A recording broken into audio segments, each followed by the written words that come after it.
Question for you. This is actually, believe it or not, from my producer. We had a whole situation with my producer where he revealed he kind of believes in the so-called paranormal, okay? And we brought a psychic in to do a reading of him, and a lot of my audience is really confused by this belief he has. Could there be scientific explanations for what we now consider the paranormal, or do you think that it's just a business of a snake oil salesman? If you can take a paranormal phenomenon into the laboratory and show that it's repeatable, there's a word for what that is.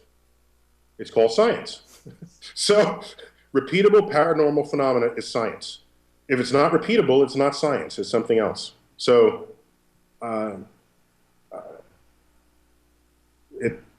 that's it.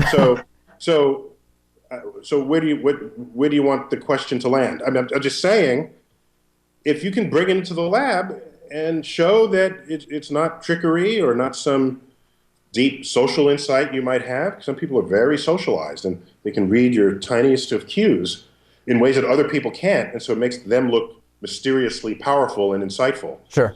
When in fact they're just at the other extreme of the social bell curve from people with what's the disease where it messes with your socialization? Autism. So imagine autism at one scale and then really highly sensitive people at the other scale. So sensitive to the emotions and feelings of others that they're not even conscious of it.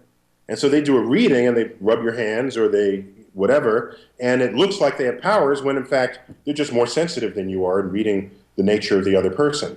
So I can tell you, if you subscribe to Skeptical Inquirer magazine, they test these claims all the time. And what happens is they fail in the laboratory. That's essentially what happens.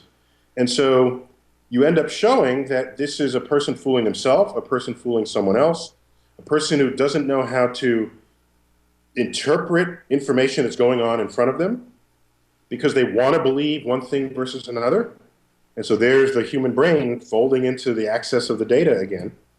One of the feeblest of devices to interpret a complex phenomena in nature. Some more feeble than others, as we know. So, you know, if you think you got something, bring it into the lab. If we can duplicate it, we'll call it science. Until then, it's people exploiting the ignorance of other people. All right, I think that's very, very clear. I like that.